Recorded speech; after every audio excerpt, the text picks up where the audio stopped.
안녕하세요. 무엇이든 읽어드리는 복면 아저씨입니다. 지금 읽어드릴 책은 사마천 사기 28회입니다.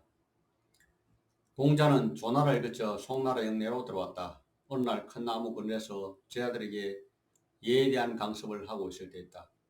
그때 일찍이 공자에게 창피를 당한 적이 있는 송나라의 무관 황가가 공자를 죽이려고 그 나무를 잘라 쓰러뜨렸다. 공자는 겨우 몸을 피해 위기일발에서 난을 모면했다. 제자들은 마음이 급했다. 빨리 떠나십시오. 위험합니다. 그러자 공자는 말했다. 나는 하늘로부터 덕을 받은 몸이다. 감히 황계 따위가 나를 어쩔 것이냐. 상갓집 개신세. 또다시 제자들과 방라의 길에 들어서는 공자는 얼마 후 정나라의 도읍에 들어서게 되는데 제자들과 길이 어긋나버려 혼자서 동문에 떨어져 서 있게 되었다. 어떤 사람이 스승을 찾아 헤매던 제자 자공에 말했다. 동문에서 괴상한 사람을 보았습니다. 얼굴이 요임금 비슷하고 목덜미는 현인 고도와 닮았는데 어깨는 명상자상과 똑같았습니다. 다만 허리 아래는 우임금보다 세치가량 부족한데 무척 지친 모양이 꼭 상같이 비와 같았습니다. 그 후 공자를 만나자 자공은 공자에게 자신이 들은 대로 이야기를 해주었다. 공자는 유쾌한 듯이 웃으며 말했다. 얼굴 생김새는 어찌됐건 상갓집의 개와 같다는 말은 참으로 옳은 말이구나. 참으로 옳은 말이야. 그 뒤 공자는 진나라에 이르러 사성 정자의 집에서 기가했다. 1년이 지나 오나라 부차가 침략하여 상계성읍을 점령하였다. 여러 마리의 매가 진 민공의 정원에 떨어져 죽었는데 모형나무로 만든 화살이 그 새를 뚫었다. 그 화살촉은 돌로 만들었으며 그 길이는 일척8촌이었다. 민공이 사람을 보내 공자에게 자문을 구하자 공자가 대답하였다. 매가 날아온 것은 매우 멉니다. 이것은 숙신의 화살입니다. 이전에 주무왕이 상나라를 멸망시키고 사방의 강만이 불악과의 길을 뚫어 그들로 하여금 각기 특사물을 조공하게 하여 이로써 그들의 직책과 의무를 잊지 않도록 하였습니다. 그리하여 숙신불악은 모형나무로 만든 화살과 돌로 만든 화살촉을 조공하는데 화살의 길이가 1척8촌이었습니다. 선왕께서는 그의 미덕을 표창하기 위하여 숙신이 조공으로 바친 화살을 큰딸 대의에게 나누어 하사하고 또 그녀를 우의 홍해에 시집 보냈으며 호공을 진나라에 봉하였습니다. 공자가 진나라에 머문 지 3년이 지나자 진과 초가 서로 세력을 겨루다가 앞을 다투어 진으로 쳐들어왔다. 게다가 오나라까지 얘기에 가담했으므로 진나라는 끊임없는 침략에 시달렸다. 그러자 공자는 기국을 결심했다. 돌아가자 내 고향의 젊은이들은 기상이 웅대하고 다만 행하는 것에는 소홀하고 거칠구나. 그들은 모두 열심히 노력하며 진취적이고 또한 자신의 초심을 잃지 않고 있다. 그리하여 공자 일행은 진나라를 떠났다. 공자 일행이 포지방을 떠날 무렵 때마침 공숙치가 그 지방에 위나라의 반란을 일으켰고 공자 일행도 포위당했다. 그런데 제자인 공양유는 머리도 좋고 용기도 있는 대장부였다. 그는 자기의 술에 새들을 이끌고 따라다니는데 공자에게 이렇게 말했다. 저는 이전에 선생님을 따라 광지방에 갔을 때 후금당에 있었는데 지금 여기서도 같은 경우에 부닥쳤습니다. 저는 선생님과 함께 고생하는 이보다 차라리 싸워서 죽을 생각입니다. 그리고는 가민이 적을 향해 나갔다. 공양류와 포 사람들의 싸움은 대단히 격렬하여 포 사람들은 겁을 내면서 공자에게 말했다. 만약 위나라로 가지 않는다고 약속하면 당신들을 보내주겠소. 공자와 그들과 협약을 맺자 그들은 곧 공자를 동문에서 부르주었다. 위나라 영국은 공자가 온다는 말을 듣고 대단히 기뻐하며 교회까지 마중을 나가 공자에게 물었다. 나는 포지방을 격파할 수 있겠소. 이에 공자가 확신하여 참 표정으로 대답하였다. 있습니다. 그러자 영국은 그런데 대부는 불가능하다고 얘기하고 있어. 지금 포는 진나라와 초나라로부터 위나라를 지키는 방어벽으로서 위나라 군대로서 포를 공격하는 것은 불가능하지 않겠소? 라고 물었다. 공자는 그곳 남자들은 모두 결사의 의지를 가지고 있고 여인들은 서하를 보위하려는 의지를 지니고 있습니다. 우리가 토벌할 반란자는 기껏 4~5명에 지나지 않습니다. 라고 말했다. 영국은 이미 늙어 국정을 게을리하고 있다. 그러므로 공자를 등용하려는 기색도 보이지 않았다. 공자는 길게 한숨을 내쉬며 만약 누가 나를 기용하여 국장을 맡긴다면 1년이면 대대적인 윤곽을 잡을 수 있고 3년이면 구체적인 성과가 있을 텐데 라고 단식했다. 공자는 다시 길을 떠났다. 날아가는 길이기만 쳐다보니 마음이 이미 떠나도다. 진나라 불이던 중무읍의 업제였다. 진나라의 조관자가 군사를 이끌고 범시와 중앙시를 공격하여 중모로 진격하였다. 그러자 불이 조관자의 방귀를 들고는 사람을 보내 공자를 초빙하였다. 공자는 이에 응하려고 하여 자라에게 말했다. 저는 선생님께서 군자는 좋지 못한 일을 한 자에게 가서 일을 더불어 하지 않는다라고 말씀하신 것을 들었습니다. 그런데 지금 불이는 종묘에서 반란을 일으켰는데 선생님께서 가보려고 하시니 이는 어떻게 해석해야 합니까? 라고 공자가 말했다. 내가 그런 말을 한 적이 있었다. 그러나 내가 그 말과 함께 진정으로 건실한 것을 말하지 않았느냐. 그것은 강한 것은 가로도 얇아지지 않는다. 또한 진정으로 흰 것에 대해서도 말하지 않았느냐. 그것은 물들여도 거머쥐지 않는다. 내가 어찌 쓸모없는 조롱박이 되라는 말이냐. 매달려 있기만 하고 사람이 먹을 수 없게 될 수 있는가. 공자가 노나라의 약관 사양자로부터 검문고를 배운데 열흘 동안 전혀 진전이 없었다. 사양자가 이제 학습 내용을 종가시켜도 되겠습니까? 라고 말하자 공자는 나는 그거 형식은 익혀서나 아직 연주하는 기교는 터득하지 못하였습니다. 라고 했다. 얼마가 지난 후 사양자가 이제는 연주하는 기교를 익혔으니 학습 내용을 중과시켜도 되겠습니까? 라고 말하자 공자는 아직 그거의 뜻을 터득하지 못하였습니다. 라고 대답했다. 또 얼마가 지난 후 사양자가 말했다. 그거의 뜻을 익혔으니 학습 내용을 증가시켜도 되겠습니다. 그러자 공자가 말했다. 아직 이 곡을 지은 사람을 알지 못하고 있습니다. 다시 얼마가 지난 뒤 공자는 조용하게 깊이 숙하고 마음이 탁 트이면서 기분이 유쾌해져서 원대한 목표물을 바라보는 듯한 모습을 띄었다. 그러고는 이제야 비로소 나는 그걸 지은 사람을 알았습니다. 그 사람은 거무튀튀하고 키는 매우 크며 눈은 깊고 빛나는데 마치 사방저우를 통치하는 듯하니 주문왕이 아니면 누가 이렇게 할 수 있겠습니까? 라고 말했다. 그러자 사양자는 살을 피하면서 매우 공경스럽게 말했다. 나의 스승께서도 이 약곡을 문왕조라고 부른다고 하셨습니다. 공자는 위나라에서 위명되지 못한 뒤 서쪽으로 가서 조관자를 만나려고 계획하였다.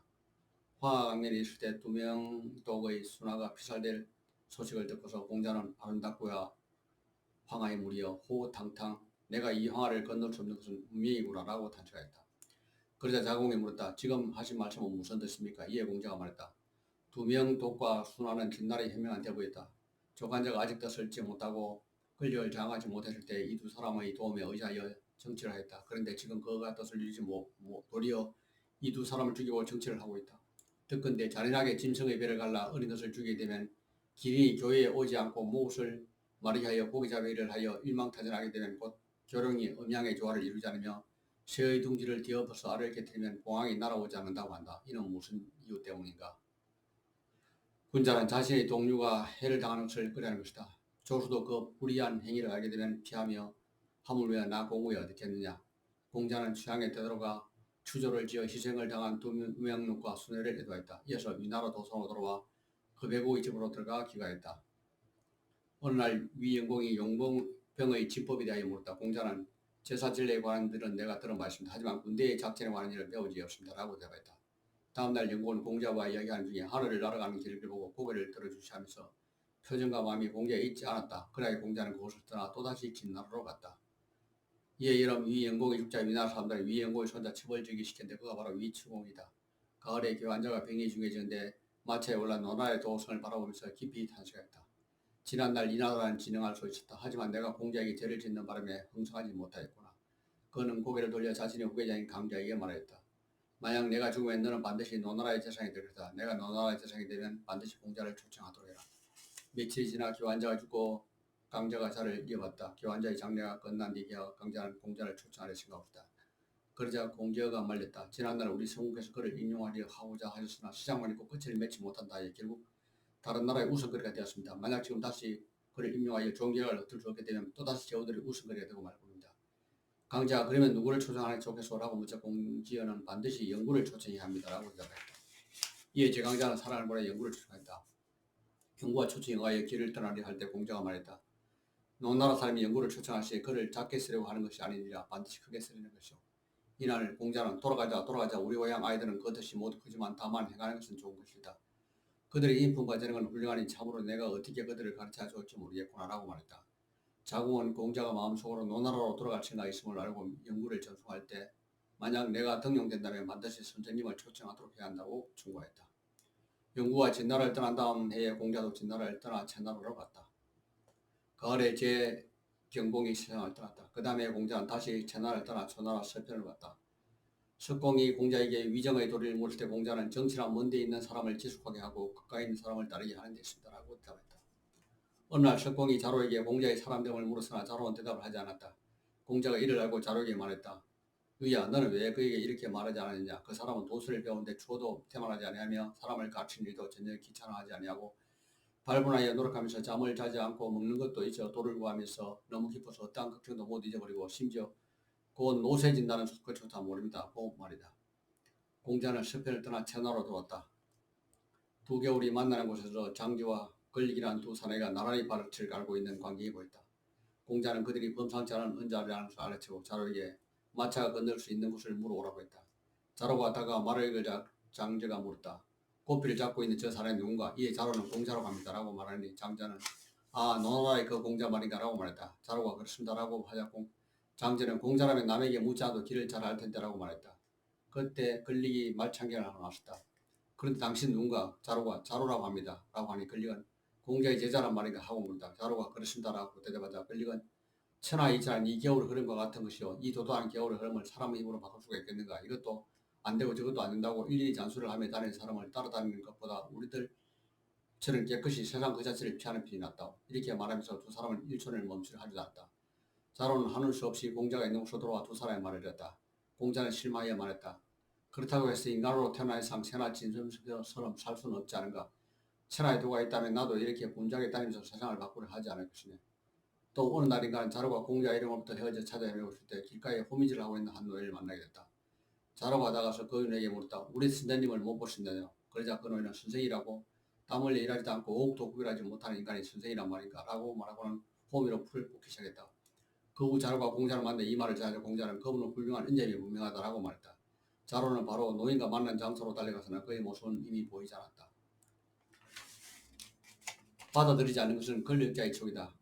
공자가 채나라 옹기서 한지 3년 되던 해에 오나라 군대가 진나라로 진격했다. 초나라는 술병하여 진나라를 도와 성보에 주둔하였다. 초나라 왕은 공자가 북청지대에 머물러 있음을 알고 사자를 파견해서 초청했다. 공자 일행은 이를 받아들여 출발해서 고별의 일을 갖추고자 했다. 그런데 진나라와 채나라의 대부들은 공자는 전인이다. 그가 풍자하고 비판하는 모든 것은 제후들의 병폐를 정확하게 파악하고 있다. 만약 그가 우리 진구와 채나라에 오랫동안 머문다면 우리들이 하는 모든 것들이 그의 관점에 부합되지 않을 것이다. 더욱이 강대국인 초나라가 만약 공자를 등용한다면 우리 진나라가 채나라의 대부들에게 매우 위험하다고 모의를 꾸몄다. 그러하여 양측 모두 사람을 보내 공자 일행을 들판 한가운데서 포위했다.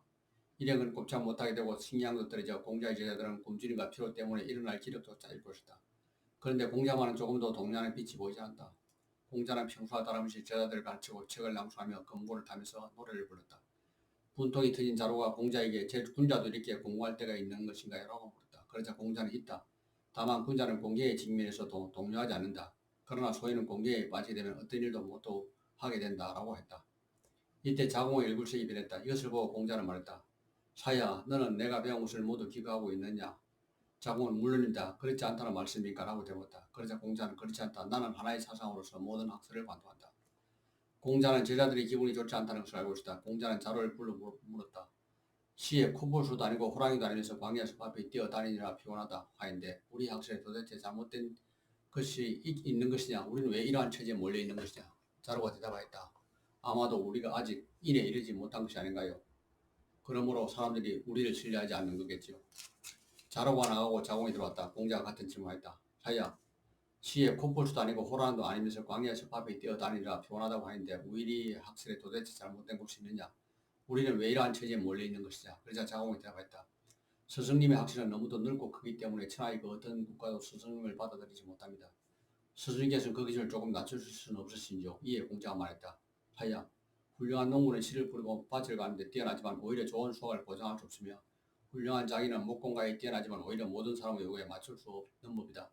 군자는 자신의 학설을 능히 닦을 수 있고 법도로서 국가를 주범하고 도로서 신민을 다스릴 수는 있지만 반드시 세상에 하여 받아들여지는 것을 보장하지는 못한다.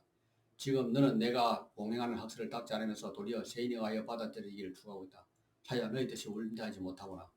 자공이 나가고 아내가 들어왔다. 공자가 물었다. 하여 시에 코볼수 다니고 호랑이 다니면서 광야에서 바삐 뛰어다니라 피곤하다고 하는데 우리의 학설에 도대체 잘못된 곳이 있는 것이냐? 우리는 왜 이러한 처지에 몰리느냐? 그러자 아내가 대답하였다. 스승님의 학설은 너무도 넓고 크기 때문에 천하의 어떤 국가도 스승님을 받아들이지 못합니다. 비록 그렇다고 하지만 스님께서는 그것을 보급하고 실행하시니 받아들이지 않는다고 해서 무엇을 걱정하겠습니까? 바로 받아들이지 않기 때문에 비로소 군자의 참모습이 드러난 것입니다. 스승님의 학설이 닦여지지 않았다면 이는 우리의 지옥입니다.